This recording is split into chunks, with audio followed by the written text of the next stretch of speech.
Blessings. Good morning, good afternoon, good evening. I pray all is well with everybody. I'm the one and only Mr. LP Stephen Sykes of ENLIVEN Global Media.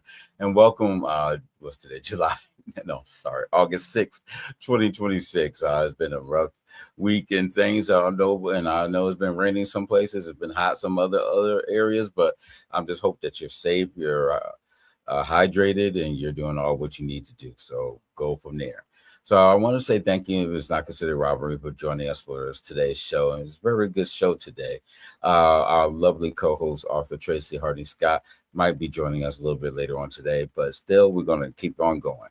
So if anybody has any questions, comments, concerns, please feel free to join us in the conversation. We're here live on Facebook and also on YouTube. So we're here ready, set to go. So please feel free to join us at any point in time.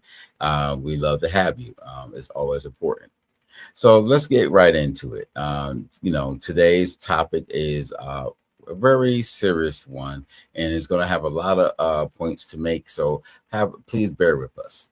And three things happened this week. In Washington, an 85-year-old man sat down in front of the U.S. Senate and said 5 words 111 times, "I invoke the Fifth Amendment." And half the country decided it was a confession. In Danville, Virginia, and a couple of hours or so away from here, where we're sitting here in Richmond, Virginia, mamas woke up to the first of the month, went to go buy groceries, and found that the accounts empty. Hundreds of people, not low, not overdrawn, empty. Somebody stuck a piece of plastic in a card reader and took the food out of their children's mouths. And running underneath these things is lies that's been moving through our communities for 5-6 years now from COVID, and that they built a shot to come find us, meaning people of color. It's in our blood and our DNA. Tonight, I want to tell you some truths about all three, and not the version that makes you feel good in some people. And that's going to go against some people's personal beliefs, and I understand. And if you have some other concerns about it, please feel free to jump in and challenge us. But it's not the version that's going to make everybody feel scared either. Because here's what I do know. When you don't know your rights, you can't use them, and people will take advantage of you. When you don't know the science, somebody sells you a story. And when you don't understand how theft works, you get robbed twice. Once by the thief, and once by the people who tell you it was your own fault. So blessing families, again, let's get into this. And it's just very sad. So July 29th, 2026, and Dr. Anthony Fauci, 85, appeared under subpoena before the Senate Homeland Security and Government Affairs Committee, chaired by Senator Rand Paul, Republican of Kentucky. Over roughly 3 hours, he invoked the Fifth Amendment 111 times and answered no substantive questions. The hearing came after days where Paul released hundreds of pages from Fauci's personal diary. In his opening statement, Fauci said he was invoking the privilege on advice of counsel because he believed the proceeding was designed to put him behind bars, which I honestly do believe. This is just to me, I feel like as part of this is a witch hunt, because if you're going to try to hold somebody in contempt for invoking the Fifth of Rights, whether you agree with it or not, you can't sit here and have one but not the other. Like, forgot how many times Trump invoked the rights from testifying over January 6th. We're not putting him in jail, but we automatically want to, and he is guilty. We do have facts and information for this. We all saw it on camera. We all saw it for months before. We all knew this was coming.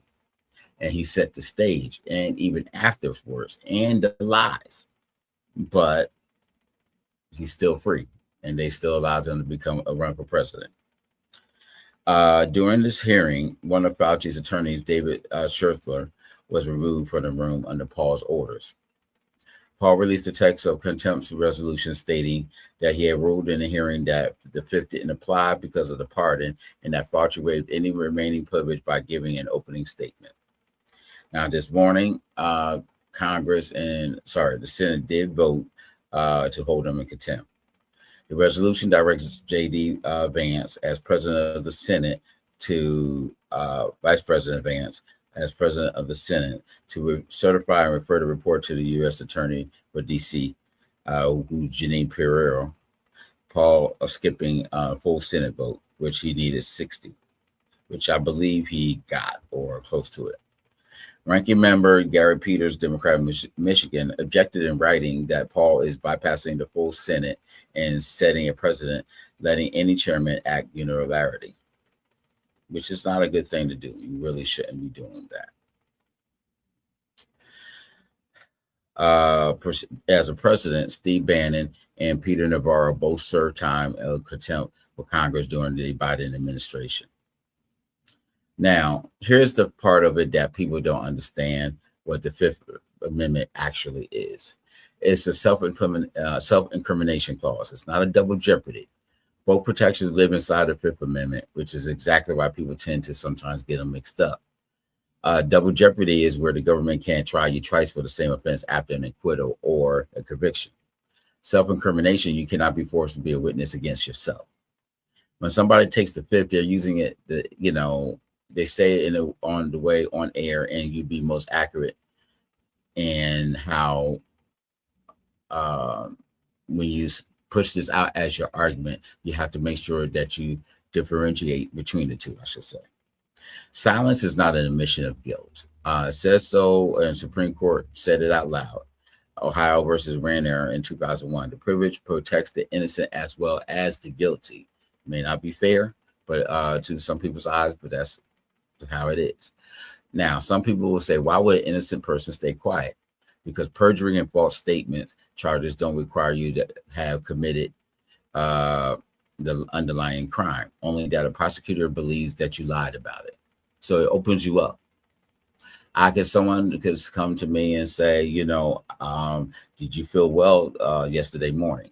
I may not want to give that statement. And I may not have felt well, or I may have felt well in my view, but the medical records to say that I'm sick and I may have felt well that day, and I could be tried for that because I lied. In their mind, I lied, even though I didn't in my own eyes. Martha Stewart was never convicted of insider trading, but she still went to prison for what she said about it. You don't have to be guilty of the crime to be convicted of the conversation as well. So keep that in mind. Now, when you're setting the rules, criminal trial, a trial jury may not hold your silence against you, Griffin versus California in 1965. Also, civil case and congressional hearing and adverse inference can be drawn, though, under Baxter and Palmagro in 1976. So in a Senate hearing, silence can legally be held against you in ways that it never could in a courtroom. That's the whole fight. Yes, Biden gave a pardon, but is as a pardon in January 2025. But the Republican Party feels that once you pardon, you no longer at risk of prosecution, so the privilege falls away. Hawley cited this in Fauci's case in Brown versus Walker in 1896. In a rebuttal, the pardon covers conduct through January 2025 and nothing after. Testifying today could expose Fauci to a fresh perjury or false statements charge for today's words, and that's precisely what the Fifth Amendment protects. Now, what it does outlive Fauci. Pardon power experts Mark Osler from St. Thomas University says the precedent matters far beyond the case because more preemptive pardons are expected, and whether Congress can compel testimony from a pardoned witness is going to come up again. Now, let me see here. Let me give you an angle that I don't think people pay attention to. Every single day, a young Black man sits in a room with no lawyers and hears the oldest trick in the book. If you're innocent, you talk to us. So that man talks, and then he talks himself right into a jail cell. How many times this game has been played against Black men, Black women, children even, seniors, other people in the BIPOC community? It's done all the time. The right to remain silent is not a loophole for the guilty. It's a shield for anybody who can be twisted by a hostile questioner.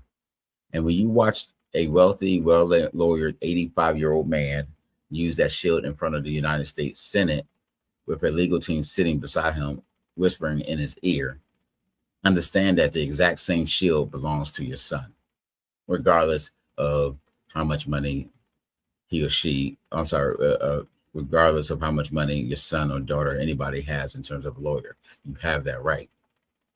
The difference is not the right. The difference is who somebody in the room to tell to use it.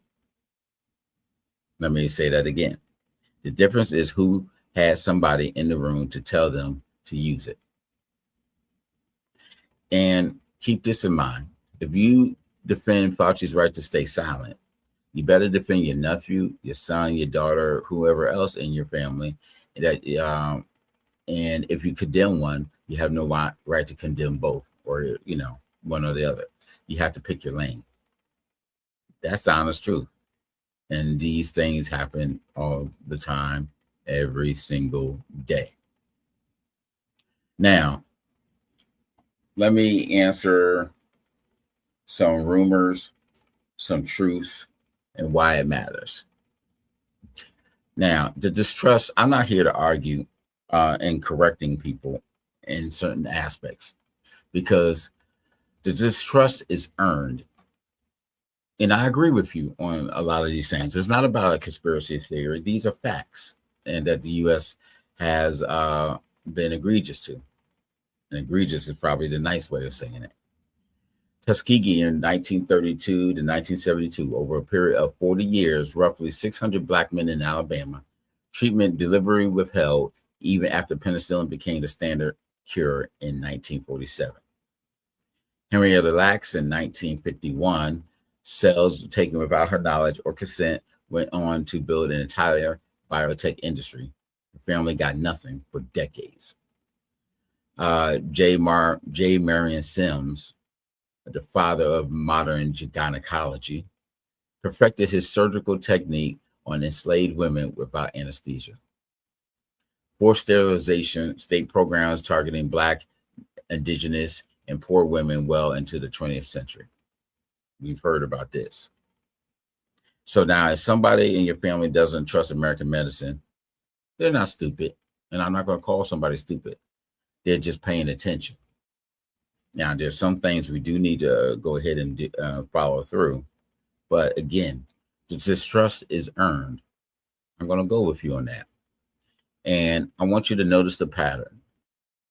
Look at every single one of those. Tuskegee wasn't about giving Black men something. It was about withholding the cure. Henrietta Lacks wasn't given anything. She was harvested. Those women weren't overtreated. They were used. American medical racism has always run through the two doors: exclusion and extraction. Let me say that again. American medical racism has always run through two doors: exclusion and extraction. They kept us out, and they took something from us as well. So when the story goes around that in 2021, they finally decided to shove something into us, that's not the pattern. That's the pattern flipped upside down. And here's the receipt. In 2021, the documented problem in Black communities wasn't that we were pushed in front of the vaccine, that we had fewer sites, harder appointments, and longer distances to travel to get them. And we know this was the case. We've seen it thousands and thousands of times. And then when you did have it in certain areas, we saw many white people, non-Blacks, and a lot of those communities hanging around to get those shots. The rumor says they came for us. The record says they left us standing in line. Keep that in mind. 3 points, plain language. Let me put this out. And I want people to understand this. You cannot build a vaccine that targets race, because race is not a genetic category. This is a fact. We may not like it, but this is a fact. This one ends in every single argument. There is more genetic variations within any so-called racial group than between groups because of science, DNA, mating. There is, in this aspect, considered a black gene. There's a genetic switch that all black people share and no white person has. A weapon that haunts by race would need a marker unique to that population, and it just does not exist. That's not an option. That's a foundation of modern human genetics. Now, let's just say that there is. Okay? Let's keep it real. There will be a lot of white people that will be dead as well. Now, keep in mind, we all eventually came from Africa. Northern, sub-Saharan, middle, southern. Either way, it's been proven we all came from Africa at some parts of the continent. And there are a lot of black people living their lives as white people because they were able to pass a brown paper bag test. And those people went on to marry other white people, and God knows what from there, or have children. So to target us by DNA, there would have to be a black gene. And then again, there isn't one. Race is something America invented and not something, your blood knows. Number two, the mRNA never touched your DNA. Okay, now let's be clear.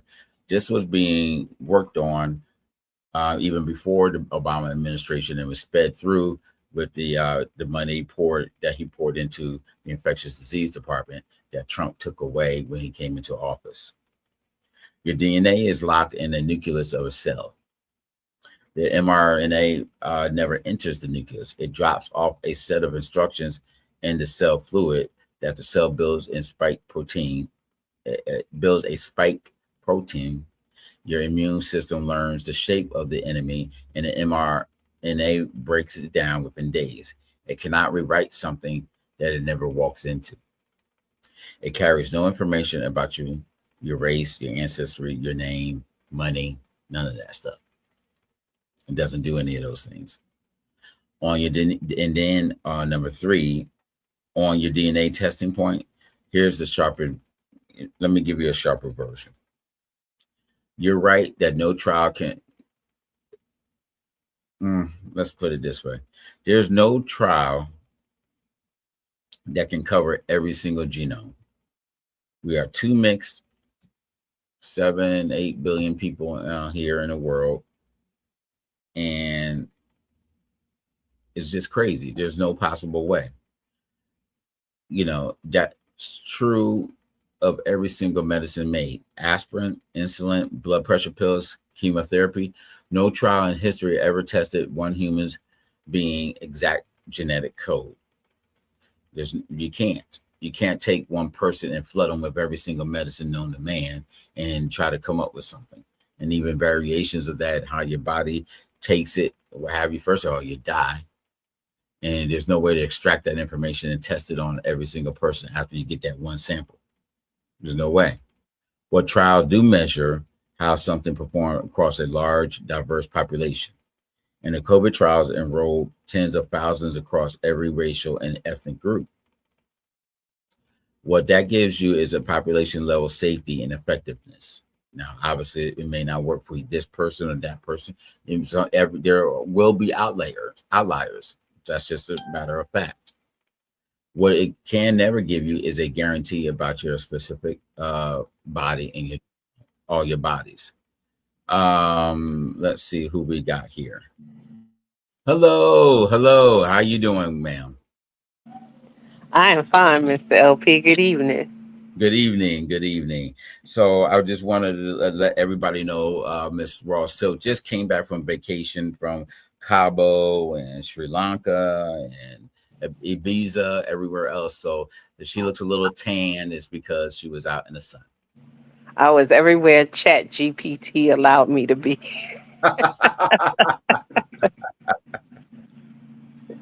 Not a problem. Not a problem. Well, thank you very much for taking your time to join us today. And things.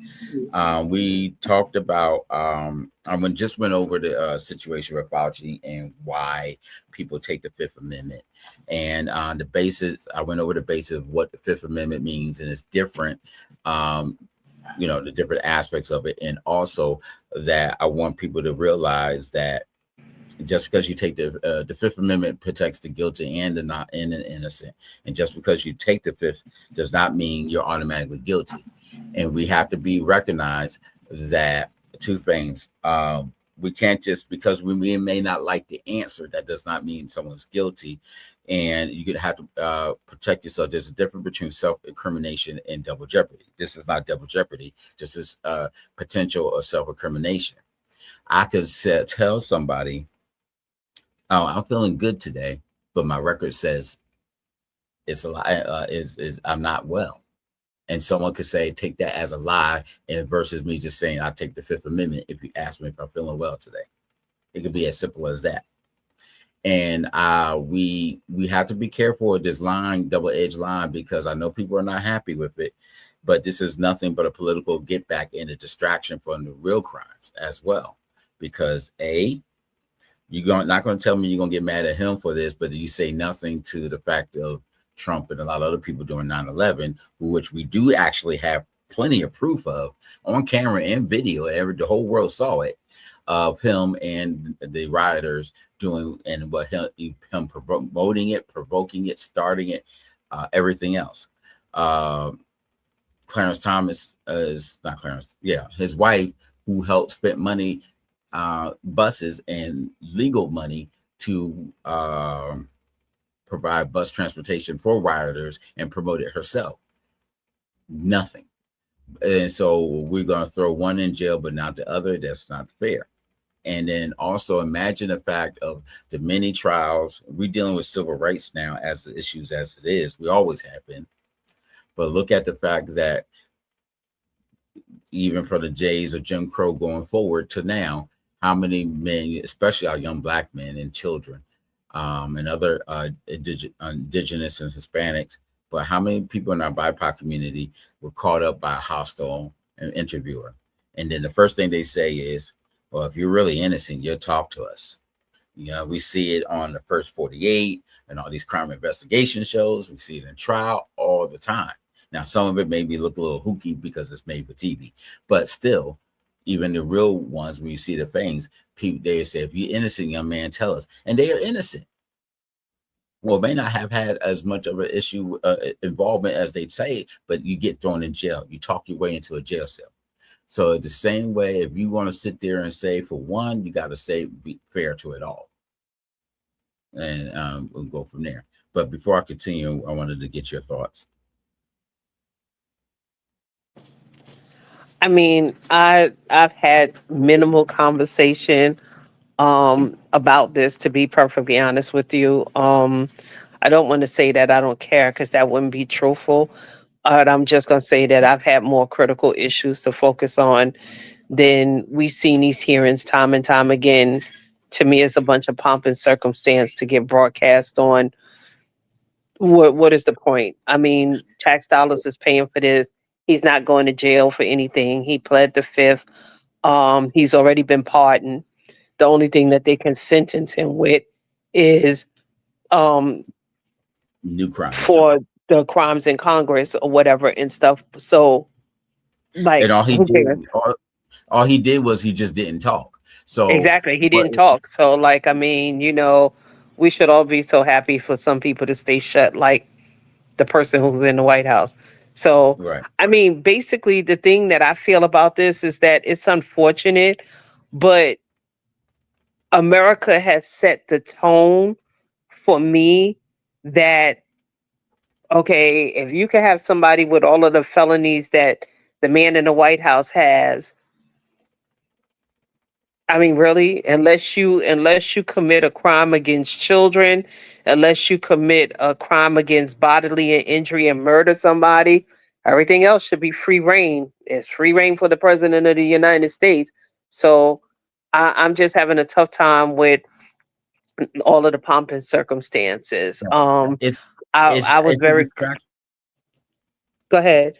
No, I said it's a distraction because keep in mind, um, many Republicans know that without Trump, many of them probably would not stay in office. Exactly. So this is a thing for Rand Paul and others to sit there and pump their chest a few months before. See, you Before had it's all time this to vote. You exactly. had plenty of time, but you do this strategically a few months before, so it stays in people's mind. Hey, I stood up against the thing, this, that, and the other, which is all of you are a lie because when you were sick, you were running to get the vaccine yourselves before your family got sick and And things. then And you trust. made it. You mandated it in order for people to keep their jobs on the federal level. So, like we've seen this playbook before. I'm not one to entertain a banana in the tailpipe anymore. So I don't care. Next. Right. So now here's what let me go back to part of this that I talked about, that why it does matter because on one aspect, like I wanted to be respectful because I'm not going to sit here and call everybody a conspiracy theorist on every single thing, and I'm not going to use this as a measure of Yeah. correcting people. I'm going to openly agree with them on certain things, and because the U.S. is not innocent. We had I talked about Tuskegee, 40 years, roughly Right. 600 black men and things, what Right. have you. Here we got Henrietta Lacks, without her cells were taken without consent and used to build an entire biotech industry based off of a black woman. And still And using them. Right. And Marion Sims, who's considered the father of modern gynecology, perfected his surgical techniques by performing on enslaved women with no anesthesia. And then we already know about forced sterilization in the black community, especially in our indigenous Native American communities, and poor women, both white and black, what they did with forced sterilization. So there's these things. And the way I wanted to reframe them is that and get a load of this, because I'm not going to call anybody stupid. But Tuskegee wasn't about giving black men something; it was about withholding. Henrietta Lacks wasn't about giving anything; she was harvested. And the women they weren't overtreated; they were used. My statement for the day was American medical racism always runs through two doors: exclusion and extraction. They kept us out and they took something from us. And then the Hmm. story goes on and on in terms of since COVID in 2020 and 2021, everything got flipped upside down. And we Hmm. have the receipts for it because now we saw, and when they did get the vaccine out and things, we saw it documented. Now we were in the heart of Richmond. It was different. We could say here, Richmond, New York, DC, what have you, but we may be jaded if you didn't take your glasses off. That we know that, and a lot of black communities, they we if the vaccine wasn't pushed out there, we have fewer sites than everybody else, harder times to get appointments and longer distances to go. And then you could, even when you had it, you couldn't get it. And we know that a lot of our seniors don't have updated IDs and information and stuff like that because they don't bother. They may not drive, what have you, and they wouldn't give it to you.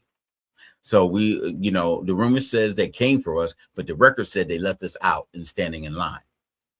And the other part about it was that you couldn't build a vaccine against race because it's not a genetic code. And what my positioning was that, and let's be real, there are a lot. Even if there was, there'd be a lot more white people dying than black people. Let's just call it for what it is, because there's a lot more white people that are black that are who just happen to pass the brown paper bag test, and or they're integrated with married or what have you. So there's no possible way on in that aspect. And also the mRNA was out long before and being worked on, even before Obama administration happened. This is one of the few things. Actually, let me take that back. Clinton's vice president, I keep forgetting his name. He was out there when he was talking about he invented the internet. He was putting out there showing facts and information about how the virus was coming because of the information he had. Gore. Then Bush just kept it going, But then now, and didn't add or take away. He just left it the way it is. Now, when Obama came through in office, he took the money and improved and modernized the infectious disease department, which already, again, for nearly 20 years, already had the mRNA, getting ready for it. Trump stopped the program, killed it, and now we didn't have anything to base off of other than those who may be around alive at that time, because it does not enter the cell in that way. So that's just where that came in. So that's I was just trying to give some facts information so for people can not put out there what have you, because there's no way to test for every single thing. You can't take an individual, regardless of any race, and give them aspirin, insulin, blood pressure, chemotherapy, every single medical thing in history. The person would never last, and then try to test them in every single type of environment, every single type of food. There's insurmountable ways. Where I live now, if I lived in Canada, if I lived in Mexico, and depending on the food and what was around me, what I breathed, all that plays a role in how your life and your DNA works. So what can be activated. And that's where it goes. In a herd community was never fully achieved in COVID, and and it wasn't achievable because COVID had spread too far fast. So because we didn't have it, the testing stuff, because the infectious disease department was down. So that's where that went to. And just go from there. I just want people to know that regardless of how you feel of side of the offense of this, the one thing I will say that this should open everybody's eyes is get yourselves checked. We talk about this all the time. Know your family history. Have these tough conversations. Dig up your aunts and uncles' notes and diaries and books, and those who don't want to talk and they're 70, 80, 90, 100 years old, have a conversation with them and tell them we need to know, talk about what happened. Even if you think, take notes, bring this to your doctor, have your family DNA and history test, all these different things, because I can say it, maybe Rossell could say, if we knew certain things ahead of time, we could have had a different pathway towards our lives. Would you agree, Mel? Totally agree. I think the thing though that we would be remiss if we didn't say instructing people to go get tested, but we also need the government and employers to do better with medical benefits and health insurance, because people's don't sacrifice their health out of laziness. They sacrifice their health because if it's a choice between going to the doctor and paying a bill, I'm going to pay the bill. Okay. Mm-hmm. Some of the prices that doctors cost is astronomical. Some of the stupid things they do, like perfect example, you and I've had this conversation. I've had asthma since I was 3 years old, and I get my asthma medicine from my pulmonary doctor. However, if he doesn't see me in 6 months, I need to go to him before I could get a refill my prescription. Why? I still got the same asthma. Doesn't make any sense. Okay. So I just think that the healthcare, I was on a cruise once, and Randy and I got to talking to a gentleman that lived in Italy, and it's amazing how other countries cover their people with good health insurance. He was saying that where he lives, they only pay the state 400 and change for the year. And then everything. This man had open heart surgery. That's what drew me to him, was a scar on his chest. He had open heart surgery in his country, and it didn't cost him anything because it was already covered. And I'm like, we're supposed to be the big bad, you know what I'm saying, United States of America, but a band-aid will cost you $50 if you go to the hospital to get one. It's crazy. An aspirin, $25. You know what I'm saying? And so a lot of people sacrifice are not going to the doctor, not because they don't want to be well. They just are projecting, I can't afford the expense. And so I think that we just have to do better, and especially for our seniors. I mean, when you think about it, and not even seniors, like the price of insulin in the United States of America is just absolutely crazy. And I shared with you recently, I retired, which took my medical benefits in a different direction. and I went to go pick up one of my inhalers, and without insurance, with insurance, it was $5. Without insurance, it's $918 for an inhaler that has 50 pumps in it. That's just crazy to me. That's just absolutely crazy. And then you wonder why people going to Mexico or in Canada getting things and doing other Right, stuff. It should be medicine at this point in time. Certain things should be free. Our education and our healthcare. We should not. We're at a point where we do not need to even pay the $400. right, And I don't even want to put that in there because does $400 sound reasonable? Sure, to you and I and things, but I think about everybody that's on the right, fixed income. right. Not everybody's bank account says raw silk, so it's going to be Nah, raw silks don't even say raw silk. so it's one of these things that let's look at the facts of what it can do for us, and in terms of what this case should be opening our eyes for going on. So these things matter, and let's also that the excess of deaths around this time because of, again, malnourished, lack of care, what have you, among Blacks, American Indian, Alaska Native, and Latino Americans in 2020 were more than double those of white and Asian Americans. Excess mortality in the Black population ran roughly 549 excess deaths per 100,000 than any other group. That is insane. And things like that. So if 100,000, just to give you an idea, to put in, and I'm just simplifying to make people understand. If you have 100,000 people, white Americans, and five died, but since it's 549 in excess on average, so 100,000 Black people add 5, so 554 people have died. That is crazy numbers. Now, the Commonwealth Fund has been estimated U.S. vaccine program. Now, let me backtrack for a second. Regardless of how you feel about this vaccine stuff, understand that you have to get vaccinated in a lot of these different things because we still got yellow fever, the red fever, polio, all these other things are ramping back up because of misinformation. Now you have kids not going to school because they're not vaccinated, but they're still playing with your same kids in the neighborhood.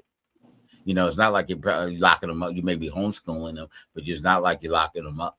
They still go outside. They still take them to the store, all these other things. And kids and our seniors, because you're still building your health and your other one, your immunity, and the other one is weakening, are the most dangerous. And then you factor in our African American and our Latino community that are under healthcare, have not received the same amount of healthcare, is double dangerous. So these are the things that we need to say. And just with that alone, 2.5 million lives were saved. I can honestly say if I would be a lot better. I would not have been sick if I had to, it wasn't out when I caught it.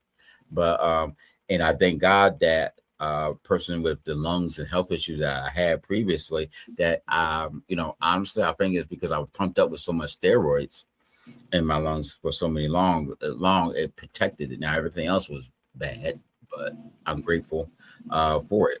So it's just been killing us. Now I got a whole bunch of facts and fictions, fact or cap, but I'm not going to go over that. I'm not going to waste your time over it and things. The next thing I want to go over is to the next subject as we talk about the stolen SNAP benefits. And Mm, this is really crazy. As of and just using Danville, Virginia, and the Roanoke area has been a heaviest hit area out there. More than 12 residents recently reported their SNAP benefits drained in July of 2026.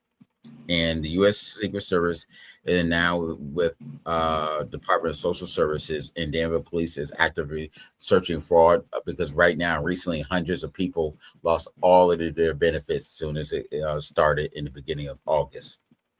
They're using transactional data analytics to find the overlap across victim accounts and identify 3 stores likely scamming.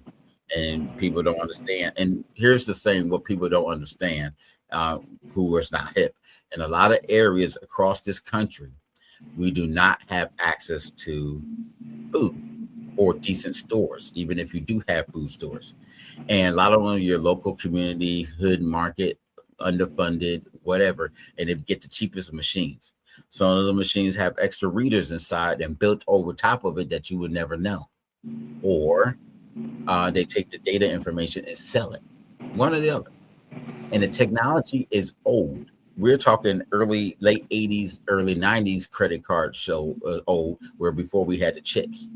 So there's no other way of prevention. People complain now that you had the two-factor authentication with your cell phones, or wait for a code to your email, and you have to wait those type of things. And then now you got your fingerprint. And now recently, this past year, everything is a pass key number and top of the two-factor is saying, and you say this is too much. No, it's not too much, because this is the reason why. And things. So we need to stop. Duke Storin, the Virginia Commissioner of Social Services, on the eve of August 1st, said that starting tomorrow, we have no additional prevention methods going on. Now, Virginia cannot replace the money. Now, here's the legality of this. And I went to check. The federal government stopped replacement, and the state has neither the legal authority nor the funding. We get Virginia now. Let's take this back. Virginia just announced about a month ago a $964 or $34 million surplus. We have the money, but but legally Virginia is not allowed to, because that money came from the federal government, which dictate in their law books of how this money is being distributed. And the state has their own rules, but still, where the money comes. So the Department of Social Service, in writing, without additional federal funding, they cannot do this and give out the money. Now, to me, you could go ahead and do it, but then the whole state will be shut down for all the other services, and we can't have that. Now, he supports Virginia creating a state emergency fund, but none have existed yet. Now, a fix is coming starting in September, and I'll be fair. I'm not a fan of him, but I will give Youngkin credit for this. Virginia transitions its entire EBT caseload from the basic magnetic strip to the chip and tack cards. So now this could eliminate the skimming on everything else, because now you have an additional code. And what I encourage everybody to do is to lock your card still, change it, and be careful how you go about it. I personally always encourage use your Amazon, go to Food Line, go to Kroger, stick to the major places, and watch who have access to your items and things, because this can cause a problem. I got some laws that was put out there. I'm sorry, some bills that have been put out there. But before I go into it, Silk, I would like your thoughts on this. So I think you gave a wealth of information. You know that I feel totally different. I don't believe that nobody's stealing food stamps. I believe it's the United States government, because either that or it's an inside job. There is no way that I know people who this has happened to personally, that you see a transaction in Georgia and Miami at the same time on the same card, and it doesn't red flag. That's ridiculous. If I call my bank and I tell my bank I'm not in Georgia, I did not use this transaction, they reverse the charge. They put the money back on my card pending an investigation, with the understanding that if they find that I'm at fault, they're going to take it back out. And if not, I got to pay it. There is no reason why they can't do that with food stamps, period. Because if you can tell me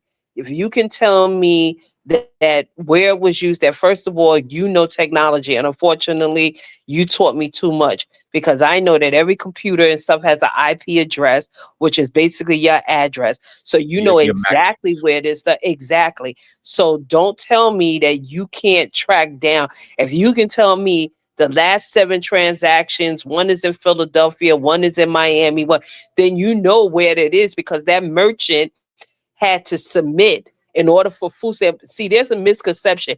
People are under the impression that food stamps is just sitting out there on a card, and once they swipe it, that's it. No. Once you swipe that card, that merchant has to fill out a report to send to the department to get reimbursed for the food that they let you take out of the store, basically on credit, because they have the merchant that is just flagging that you need to hold $100 from Steven Sykes because he came into our store on this day and he purchased this, right? So there is no reason why they can't reverse that and track it down. They choose not to. No, And no, for somebody to have that much information of entering people's PIN numbers and food stamp numbers all across the country, I'm calling bullshit on that. That's the government. now here's the reason why where I won't say differ, but you prove my point, because here's the thing. I'm not a hacker, but the thing You about could it is be. With all you know, you could right. be. But the thing is, there's many of ways. Like I could technically sit right here and authorize that expenditure, excuse me, at these 5 locations, like you said, Georgia, Miami, here, Richmond, New York, at the same time. And I could clone it a bunch of different. See, here's the thing: you could say it comes from this IP address, of which we're back to internet aspect, and then you can even map it down to the device. But no one says I can't loop it a bunch of different times and then cross it, and then you could track it and things. Now, can it be found? Yes, it's called forensics analysis. Do they do it? No. Now, again, this is not Virginia's aspect. This is not on Virginia or any Right. state. It's on the federal It's government. the federal government. Now, what Virginia's fault is with our tax money and all the we've been running surpluses for years. Okay. And you saw this problem when during COVID, before COVID, it exploded in COVID. Okay. But what you could have done is use this surplus and all the extra money that these states got from COVID and thing, besides everything else, and went to some people's pockets. You could have improved the system then, not wait till it just basically fell apart and you let it fall apart for the last 5-6 years. And then now you say, okay, we want to put some money and then get these chips. Exactly. And every month. So we got to wait until next year for something that Youngkin did and put into place. It should have already been No, implemented. right. It should have been implemented long beforehand. I'm not going to blame Youngkin on it. Well, he should have. Every governor for the last 16 years should have fixed this. Because again, we're dealing the type of system that is run. If they're teaching in terms of your ethical hacker or coding, it's the same system that they teach you now for your basic law, that your basic HTML and basic coding that you get in 6th or 7th grade. It's the But same type Mr. of stuff back from 1988. This is But why Mr. we went LP, away the from. problem that I have is if I try to cheat the IRS, they'll track down where I'm hiding money and where I'm doing, how I transferred it. But you can't find out who's stealing food stamps. That's garbage. No, You're I didn't not say no. I trying didn't to say they find can't. them. No, I didn't say you can't, and then things like that's not what I'm saying. I'm saying it's going because when it's here's the thing. If I'm outside of me and other people that have the knowledge, the average person, when they try to hide money, they'll put money in discount. They're not going. The average person is not going to open up a bunch of accounts and shell companies and this and Right. spend 5 or 6 money to do that. So it's easy it's faster. You can track that person faster. But now, can you track the other person? Yes, you just have to, because you can find the gamblers and the online and other people that create shell companies. Heck, we know people who got businesses for when it comes to housing. They create shell companies left and right. We know who they are. You just gotta Mm-hmm. take the time to find it. It's just the aspect of going through it. But when you have the technology from 1988 on, this is one of the reasons why they stopped the paper thing with the in triplicate or I the said check in go the back mail. to go back to the food stamp book where you got to rip the coupon out of the What, book since you can't what seem the to thing is, control a card.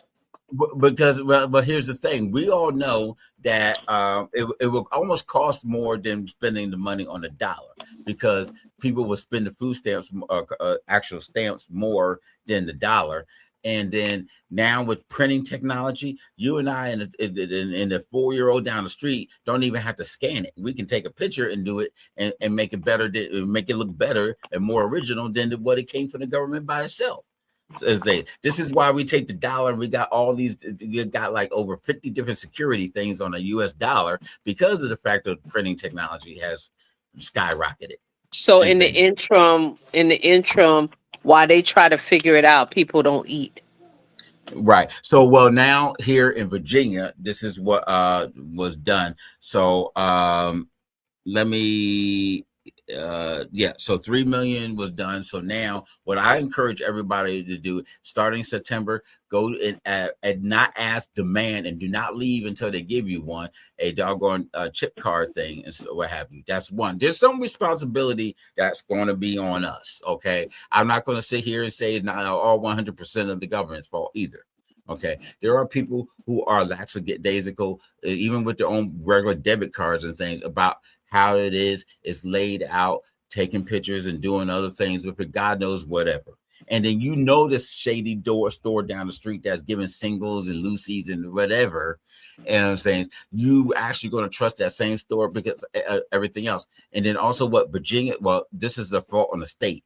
The state's got to qualify all the stores that says EBT. Now, what happened because of the lack of food resources, which is still a nationwide problem on all fronts, both the state, local, state, and government fault, everybody started approving. Now, it wasn't just till the last 7, 8, 9, 10 years that you saw Family Dollar, Dollar General, and Dollar Trees and those type of stores now be taking EBT. The local store take EBT, whatever. So now that exploded. It's easy to qualify for it now, and then what it used to be. So now easy to qualify it, I can scam, and now I can not only submit the money to the government to get my food money back for what I spent out my store, I can now spend their money as well, or the scammer get it and I get a kickback. So I'm doubling it. That $1 turns into $5 in a lot of ways. Hmm. Now, so that's where that comes in. So let me give us a little bit of facts information here. We are talking the Government Accountability, GAO, which is the Government Accountability Office, which works independently, supposed to still, but God knows with Trump in, is reported replacing until December of 2024, replacing $320 million nationally.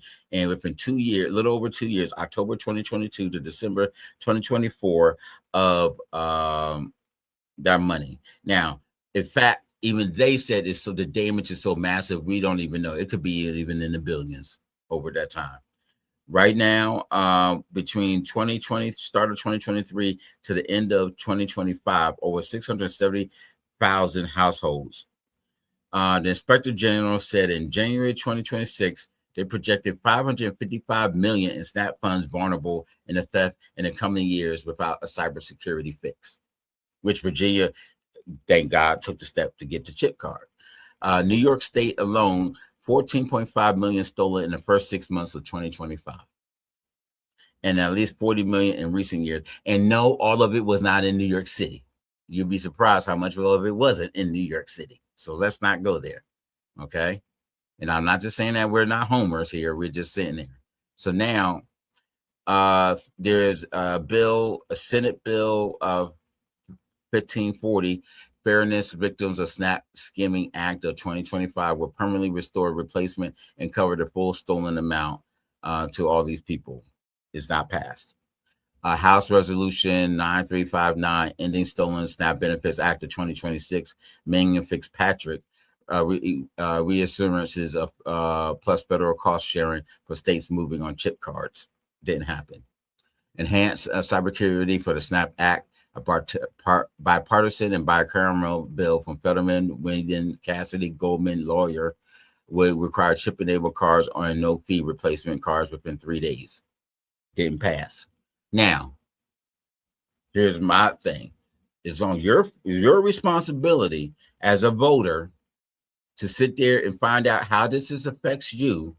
Now, we have a lady here that's been staying in the fan, saying, call me, let me know how much. And she's been taking this to, and unfortunately, she's in a fight almost all alone out of Virginia.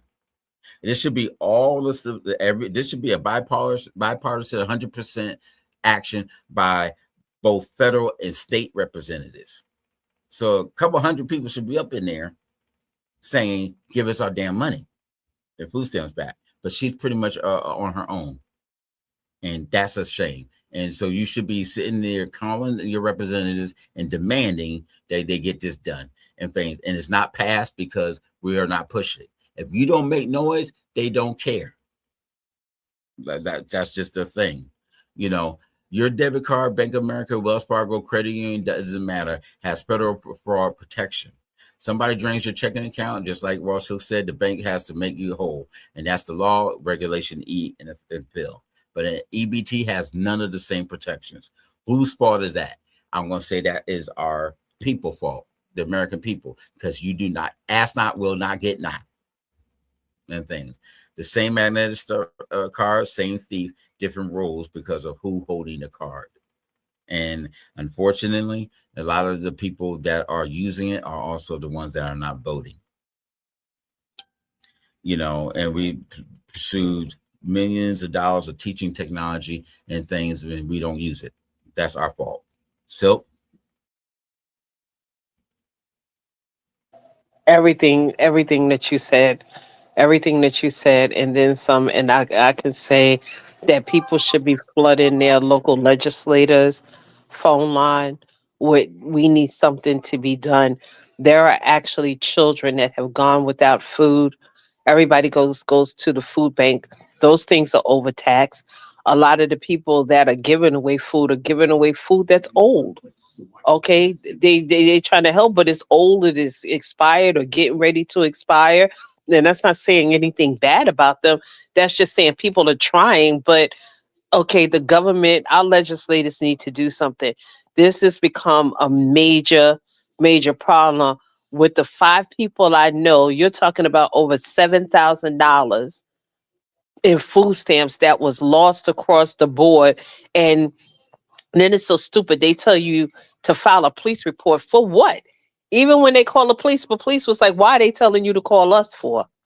Like, that doesn't even make any sense because nothing is happening of it. So you're taking a frustrating situation and making it even more frustrating, having people call and waste time and things of that nature. And so, yeah, I agree with you. We need to be flooding, and we need to be, again, the 2027 General Assembly session. We need to be paying attention what bills is coming up, and it needs to be standing room only for whatever that bill is for this food stamp protection and replacement, because it is sad and it's getting worse, and it is hitting low income people that can't, some people can't, don't have a paycheck coming in to compensate for food. So that's what I honestly think. Okay. I'm not going to keep you any longer and things because I promise to keep our shows tighter in time. But I I want to also appreciate it. I want to thank Tandalin Cook. Thank you so very much Hey, for Queen. watching things. Let me give everybody a quick message. Change your pin often. Actually, change it every time after you spend your money for the month. Try not to just do it in bulk or things like that. Or if you have to do it weekly, depending on your transportation, change your pin every time. No easy pins. No 1 2 1. No all ones. No 1 2 3 4. No 9 8 6 7s. And not your birthday, not your zip code, and not your house number. Let's stop that. Lock your card or your app when you're not shopping. Check your balance often. Keep your receipts. Look at the reader before you swipe. Shake it. Do whatever. Smack it around. Do whatever you think you need to do to make sure it's a legal reader. If it happens, call the same number on the back of the card and for the local Department of Social Services. They're the ones you need to call, not the police initially. Then get food. Call 211, your 811, your Food Federation of Virginia Food Banks. There's a different federations and type of things for each state. Do what you got to do. September, when the new chip readers arrive, activate it immediately. Don't keep swiping the old ones. Get rid of it, cut it, what have you. Don't rely on them for shutting it off. Get your new reader one and go from there and make the call. Contact your representative. Do your damn job and saying stop sitting here complaining but don't want to do anything. All right. Cook says peace and also great conversation. Thank you so very much. I want to thank everybody. If you have any questions, comments, concerns, please reach out to us and email us at enliven, ENLIVENGM at gmail.com. You can also leave comments after the show. We will follow through and respond accordingly. Also, you can email us, direct message us. We're all available. Stay with me, Queen. But I thank everybody so very much. Take your time, stay safe, stay hydrated, and see you soon.